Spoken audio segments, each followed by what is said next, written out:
আজকে আমরা একটা গল্প বলবো। তো শুরু করা যাক। গল্পটার নাম হলো বান্টুল আর একটি ম্যাজিক্যাল পাতা। তো একদিন বান্টুল বাসায় ছিল, তখনই কলিং বেলে কে যেন কল দিয়েছিল।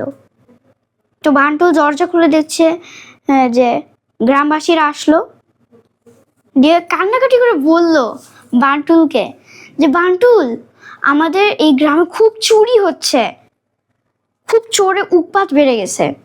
তো গ্রামবাসীরা বলছে এটা কোনো মানুষ নয়, নিশ্চয় কেউ চুরি করছে, কিন্তু ওটা খুব মনে হয় যে মানুষ না। আমরা অনেক চেষ্টা করছি ধরার জন্য, কিন্তু তাও পারতেছি না। হ্যাঁ, খুব মজার।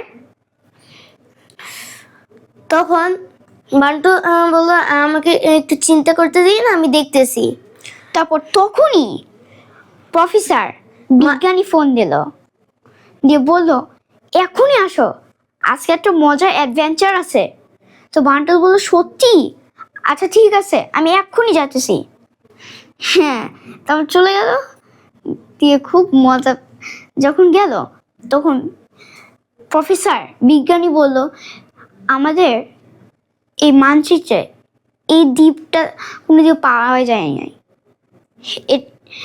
এটা মানে কোনোদিনও ছিল না। তখন বিজ্ঞানী বলল এই অনেক আগে একটা ভূমিকম্প হয়েছিল, এই ভূমিকম্পের কারণে এই দ্বীপটা তৈরি হয়ে গেছে। তখন বান্টুল বলল তাই ভালোই তো, এইটা নিয়ে আজকে তো অ্যাডভেঞ্চার করা যায়।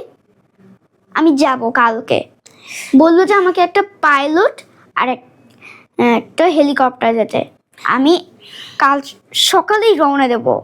কিন্তু প্রফেসর যে বিজ্ঞানীটা সে বললো যে এখন তো আমরা ঠিক করি নাই, তুমি যেও না, ওখানে যদি বিপদে পড়ো। বান্টুল বললো না না, আমি তো সাহসী, আমি তো সবাইকে মারতে পারি। তো তখন প্রফেসর বললো আচ্ছা ঠিক আছে। তারপর কাল সকালেই বান্টুল রওনা দিল ওই জায়গায়। যখন সে পৌঁছালো, সে ঘুরে দেখলো যে কেউ কি আছে নাকি, চুপচাপ ওই জায়গাটা।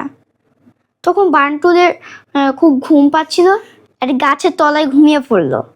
ঘুমিয়ে পড়ার পর বান্টুল উঠে দেখে যে তার নিচে আগুন এবং তাকে বেঁধে রাখা আছে।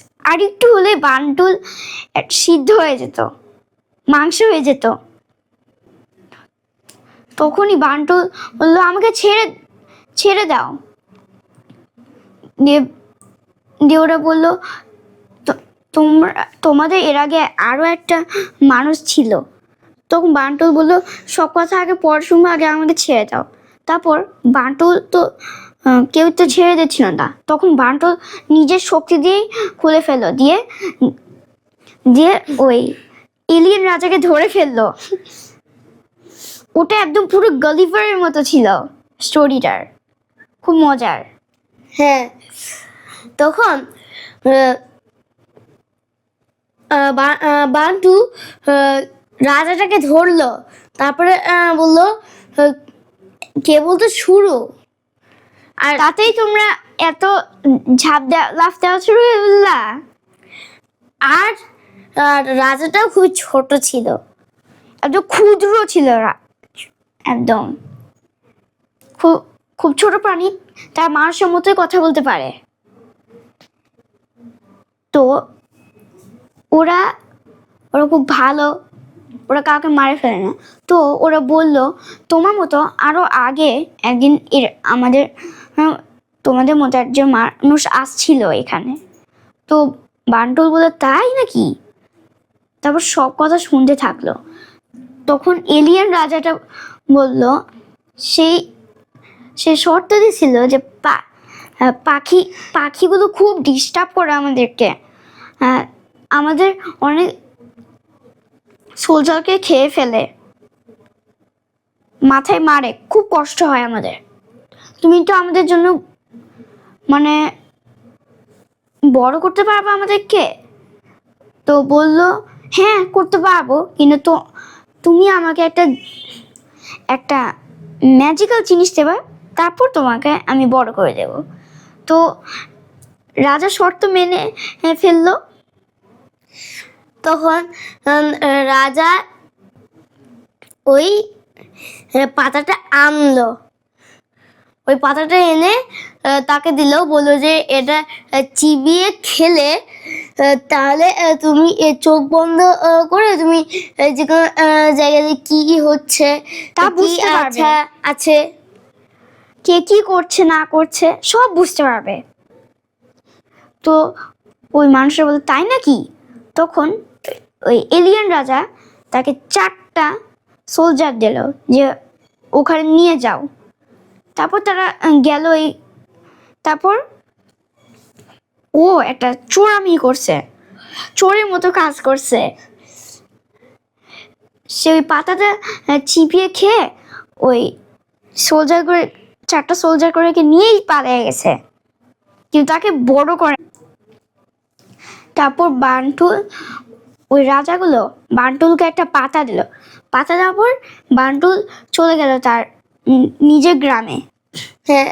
তারপর সে ভাবতে লাগলো, দিয়ে তারপর তার বন্ধুরা আসলো, বলল যে একটা গাছের তলে একটা সাধু বাবা আছে, কিন্তু সাধু বাবাটা অন্ধ, চোখ বন্ধ করেই সব বুঝতে পারে। আসলেই ওই সাধু বাবাটাই চোর, আর সে ওই পাতাটা চিবিয়ে খেয়েছে এবং তার ওই 4টা সৈন্যদেরকে নিয়ে আসছিল ওই আইল্যান্ড থেকে। তখন বান্টু বুঝতে পারলো। তারপরে সরাসরি ওই সাধু বাবার কাছে যে কয়েকটা প্রশ্ন জিজ্ঞেস করলো এখন কি হচ্ছে, এবং জিজ্ঞেস করলো তুমি কি জানো যে সব